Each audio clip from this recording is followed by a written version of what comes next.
So now we discuss 14th aphorism. There is the interior of the man, એટલે કે મેનની અંદર કોઈ પણ મટીરિયલ બોડીની અંદર nothing morbid that is curable and no invisible morbid alteration that is curable. અહીંયા sign and symptoms produce થવાની અને વાઇટલ ફોર્સના ક્યોર કરવાની વાત છે. ફર્સ્ટ લાઇનમાં છે નથિંગ મોર્બિડ ધેટ ઇઝ ક્યુરેબલ, મતલબ જે કાંઈ પણ સાઇન એન્ડ સિમ્ટમ્સ પ્રોડ્યુસ થાય છે એ ફિઝિશિયન થ્રુ જો રિમૂવ થઈ જશે તો પણ એની બિહાઇન્ડમાં મોટી ઓર્ગેનિઝમની અંદર કે જે ઇનવિઝિબલ વાઇટલ ફોર્સ છે એ હજી ડિરેન્જમેન્ટમાં જ છે. અને જો ઓનલી ફિઝિશિયન છે એ સાઇન એન્ડ સિમ્ટમ્સને જો રિમૂવ કરશે તો ડિઝીઝ જે છે એ રિમૂવ થયો કહી શકાશે નહીં.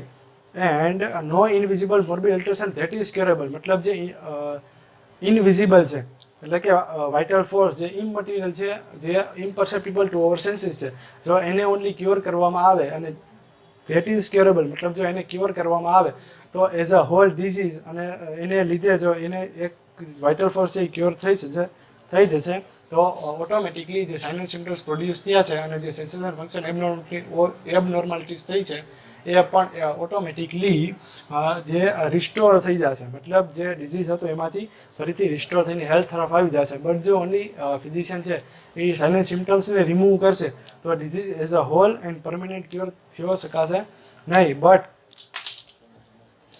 જો જે ફિઝિશિયન છે એ વાઇટલ ફોર્સ જે છે એને જો રિસ્ટોર કરી નાખશે જે ડિરેન્જમેન્ટ અલ્ટરેશન થયું છે એમાંથી, તો એ જે એઝ અ હોલ ડિઝીઝને પણ રિમૂવ કરી શકશે અને as a whole permanent cure થઈ શકશે.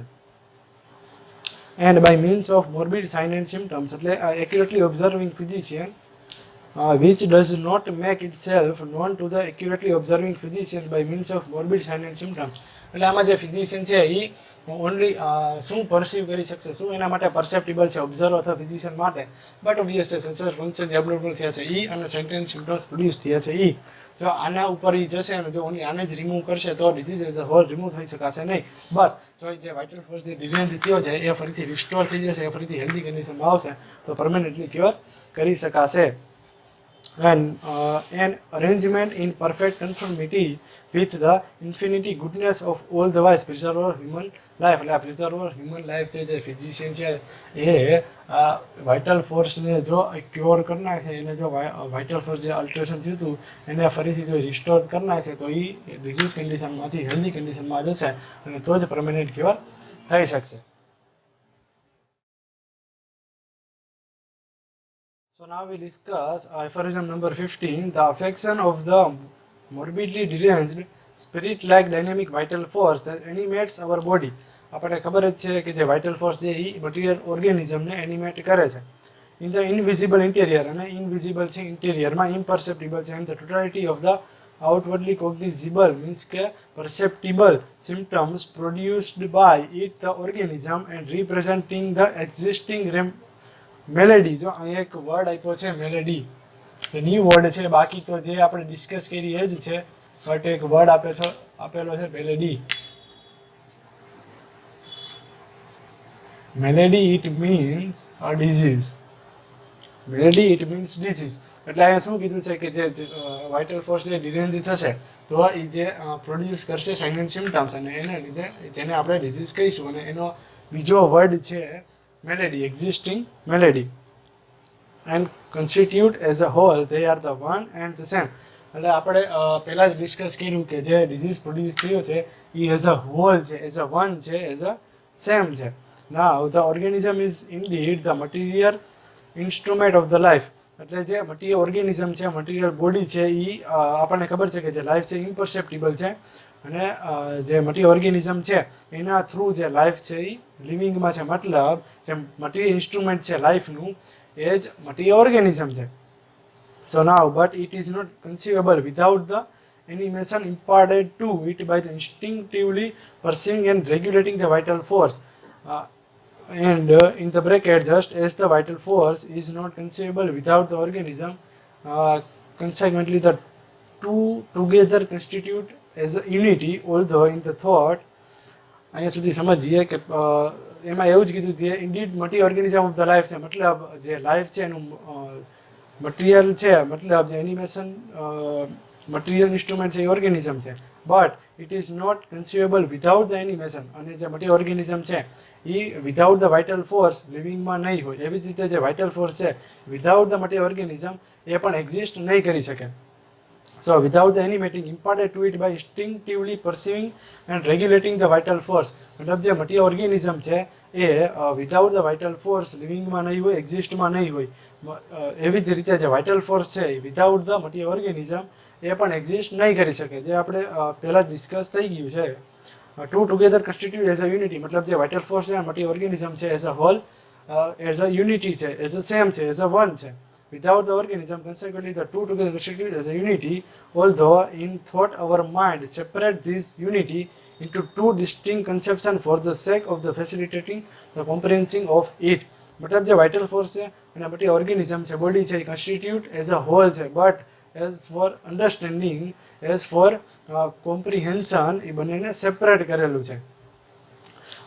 સો we completed 15th aphorism. So now aphorism number 16. Our vital force, spirit-like dynamics, cannot be attacked or affected by injurious influences on the healthy organism caused by the external inimical forces.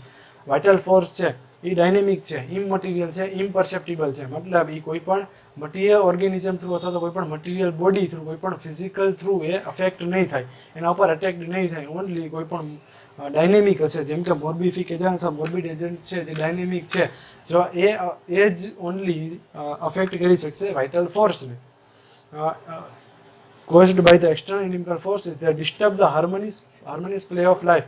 જે harmonious play of life of the vital ફોર્સને disturb કરી શકશે નહીં. Otherwise then in the spirit like way and in like manner all such morbid derangement એટલે કે produces a disease can not be removed from it by the physician in any other way than the spirit like vital force. Alternative power of the serviceable medicine acting upon our spirit like vital force. હવે જો એક કોઈ પણ person છે એનામાં disease produce થયો છે, એટલે કે એની બિહાઇન્ડમાં મોટી ઓર્ગેનિઝમમાં વાઇટલ ફોર્સનું અલ્ટરેશન થયું છે, તો જ સાઇનસ સિમ્પટમ્સ પ્રોડ્યુસ થયા, તો જ સેન્સન ફંક્શન એબનોર્મલ થયા, તો જ પ્રોડ્યુસીસ આ મેલેડી. જો અહીંયા હવે ફિઝિશિયનને એને ક્યોર કરવાનો છે, તો ફિઝિશિયનને ક્યોર કરવાનો હોય તો એક જ વે છે કે જે ફિઝિશિયન છે એ ડિઝીઝને ક્યોર કરી શકે. તો વાઇટલ ફોર્સ જે છે એને હેલ્ધી કન્ડિશનમાં લાવવો છે, તો એને રિસ્ટોર ફિઝિશિયન થ્રુ કરી શકે પોતાની રેમેડી થ્રુ, જેથી જે ડિઝીઝ જે સ્ટેટ છે એમાંથી હેલ્ધી સ્ટેટમાં જે પર્સન છે એ આવી જાય એન્ડ પરમનન્ટલી ક્યોર થઈ જાય. બટ એ એક જ વે છે કે ફિઝિશિયન પોતાની રેમેડી થ્રુ વાઇટલ ફોર્સનું જે ડિરેન્જમેન્ટ છે એને ફરીથી રિસ્ટોર કરી શકે. And now which perceive them through the medium of sentient faculty of the nerves everywhere present in the organism. મતલબ જે કોઈ પણ ફિઝિશિયનની રેમેડી અથવા તો ડ્રગ હોવી જોઈએ એ નર્વ્સ થ્રુ અફેક્ટ કરે ને મોટી ઓર્ગેનિઝમને, તો જે સફરિંગ છે એ શોર્ટ ટાઈમમાં થઈ જાય અને જે રિલીફ છે એનો જે ટાઈમ પીરિયડ છે એ શોર્ટ થઈ શકે, જેથી ફિઝિશિયન જે પેશન્ટ છે એને જે ડિઝીઝ થયો છે એ ક્યોર તરફ જઈ શકે as possible as. And then present in the organism, મતલબ જે મેડિસિન છે એ નર્વ્સ થ્રુ એક્ટ કરવી જોઈએ in the material organism, so that અને જે આપણને ખબર છે કે નર્વ્સ છે everywhere in the material organism છે, એટલે જો એના થ્રુ એક્ટ થશે તો જે પેશન્ટ છે એ from disease condition to healthy કન્ડિશનમાં એઝ પોસિબલ એઝ પહેલી તકે જે કંઈ પણ ડિઝીઝ છે એમાંથી હેલ્ધી કન્ડિશન તરફ જઈ શકશે. And so that it is only by their dynamic action on the vital force that remedy are able to re-establish or the restore and do actually re-establish the health and the vital harmony through physician's remedy after the change in the health of the patient cognizable by our senses. હવે જો healthy કન્ડિશનમાંથી જે disease condition હતું એ vital ફોર્સનું ડિરેન્જમેન્ટ હતું, તો એ physician અથવા ઓબ્ઝર્વરને કઈ રીતે ખબર પડી કે સાઇનલ સિમ્પટમ્સ પ્રોડ્યુસ થઈને, તો જે આઉટવર્ડલી રિફ્લેક્શન હતું વાઇટલ ફોર્સનું. જો હવે ક્યોર કરવાનું છે from disease state to healthy સ્ટેટમાં જે પેશન્ટ છે એને લાવવાનું છે, તો એ કોના થ્રુ પરસીવ થઈ શકશે, ફિઝિશિયન અથવા ઓબ્ઝર્વર? તો કે એ સાઇનલ સિમ્પટમ્સ જે છે એ રિસ્ટોર થઈ જશે અથવા રિમૂવ થઈ જશે, તો જ એ ફિઝિશિયન અથવા ઓબ્ઝર્વર છે એ જાણી શકશે કે જે કાંઈ પણ સાઇનસ સિમ્ટમ્સ હતા એ રિમૂવ થઈ ગયા છે. એનો મતલબ એવો કે જે વાઇટલ ફોર્સ અલ્ટરેશનમાં હતું એ ફરીથી હેલ્ધી કન્ડિશનમાં ગયું છે, જેથી ડિઝીઝ સ્ટેટમાંથી જે હેલ્ધી સ્ટેટ હતો એ પણ ફરીથી રિસ્ટોર થઈ ગયો છે, મતલબ ડિઝીઝ રિમૂવ થઈ ગયો છે. આપણે જેમ હેલ્ધીમાંથી ડિઝીઝમાં ગયા હતા, કોના થ્રુ આ ફિઝિશિયનને પરસીવ થયું હતું, તો કે સાઇનસ સિમ્ટમ્સ થ્રુ. તો બટ ઓબ્વિયસલી જો ક્યોર કરવાનો છે ફિઝિશિયનને તો એ રિવર્સ થશે, મીન્સ જે સાઇનસ સિમ્ટમ્સ પ્રોડ્યુસ થતા રિમૂવ થશે. એનો મતલબ એવો કે જે વાઇટલ ફોર્સ છે ફરીથી અલ્ટ્રેશન હતું એ ફરીથી હેલ્ધી કન્ડિશનમાં આવી જશે, ફરીથી રિસ્ટોર થઈ જશે, મતલબ જે ડિઝીઝ સ્ટેટ હતો એમાંથી હેલ્ધી સ્ટેટ આવી જશે. સો નાવ the totality of the symptoms have revealed the disease to the carefully observing and investigating the physician as fully as was requisite is order to enable him to cure it. એના ઉપરથી physician જાણી શકશે અથવા તો observer જાણી શકશે કે આને ક્યોર થયો છે કે નહીં. જો સાઇનસ સિમ્ટમ્સ રિમૂવ થઈ ગયા એનો મતલબ એવો કે વાઇટલ ફોર્સ જે છે એ ફરીથી હેલ્ધી કન્ડિશનમાં આવી ગયો છે, એટલે from disease state to healthy સ્ટેટમાં જે પેશન્ટ છે એ ફરીથી રિસ્ટોર થઈ ગયું છે. એનો મતલબ એવો કે ક્યોર થઈ ગયો છે, to cure it. So now we discuss 70th aphorism. Now as in the cure effected by the removal of the whole of the perceptible sign and symptoms of the disease and the internal alteration of the vital force to which the disease is due, consequently the whole of the disease is at the same time removed. મતલબ જેમ જેમ vital ફોર્સનું ડિરેન્જમેન્ટ થતું જશે એમ એમ sinus symptoms produce થતા જશે, મતલબ આ બંને એટ ધ સેમ ટાઈમ થશે. એવી જ રીતે જો ક્યોરની વાત આવે તો એમાં પણ જેમ જેમ વાઇટલ ફોર્સ જે છે એ અલ્ટ્રેશનમાંથી જેમ જેમ હેલ્ધી કન્ડિશનમાં જતો જશે, જેમ જેમ નોર્મલ કન્ડિશનમાં આવતો જશે, એવી જ રીતે at the same time sinus symptoms જે છે એ પણ રિમૂવ થવા માંડશે. મતલબ જેવી રીતે વાઇટલ ફોર્સ જેટલો ડિરેન્જમેન્ટ થશે એટલું જ સાઇનસ સિમ્ટમ્સ વધુ પ્રોડ્યુસ થશે. અને ક્યોરમાં શું વાત કરી તો કે જેમ જેમ વાઇટલ ફોર્સ એ હેલ્ધી કન્ડિશન તરફ જતો જશે, હેલ્થ તરફ રિસ્ટોર થતો જશે, એમ એમ જે સાઇનસ સિમ્ટમ્સ હતા એ પણ રિમૂવ થતા જશે. એટલે બંને એટ ધ સેમ ટાઈમ થાય છે, એટ ધ કન્સેક્વન્ટ, બંને સાથે સાથે થાય છે. Now it follows that the physician has only to remove the whole of the symptoms in order to the same to abrogate and annihilate the internal change. એટલે અહીંયા એબ્રોગેટ અથવા તો એનિહિલેટ ઓફ ધ ઇન્ટરનલ ચેન્જ, મતલબ કોઈ પણ physician એ એનિહિલેટ અથવા તો એબ્રોગેટ એટલે શું તો કે રિમૂવ, એ વાઇટલ ફોર્સને જે છે ડિરેન્જમેન્ટ થયું છે જો એને જ જે હેલ્ધી કન્ડિશન તરફ લઈ જશે, જો એને જ એ એનિહિલેટ કરશે, એને જ રિમૂવ કરી નાખશે, તો આપોઆપ ઓટોમેટિકલી સાઇનસ સિમ્ટમ્સ જે છે એ પણ રિમૂવ થતા જશે અને પેશન્ટ ક્યોર તરફ જશે. It abrogate, annihilate, the remove the change, and that is to say the morbid derangement of the vital force, consequently the totality of the disease. મતલબ જે મોર્બિડ ડિરેન્જમેન્ટ થયું છે વાઇટલ ફોર્સનું અને જે વાઇટલ ફોર્સનું ડિરેન્જમેન્ટ છે એ સાઇનસ સિમ્ટમ્સ થ્રુ આઉટવર્ડલી રિફ્લેક્શન હતું, એટલે કે જે ડિઝીઝ પ્રોડ્યુસ થયો હતો. અને ડિઝીઝ ઇટ સેલ્ફ, જો કોઈ પણ ફિઝિશિયન વાઇટલ ફોર્સ જે ડિરેન્જ છે એને હેલ્ધી કન્ડિશન તરફ લઈ જશે તો એ ઓટોમેટિકલી સાઇનસ સિમ્ટમ્સ છે આપોઆપ રિમૂવ થતા જશે, and it is the disease and disease itself પણ રિમૂવ થઈ જશે. But when the disease is annihilated the health is restored. જો ડિઝીઝ છે એનિહિલેટ થઈ જશે and the health is restored, and this is highest the sole aim of the physician. આ જ એક મેઇન મોટો છે ફિઝિશિયનનો.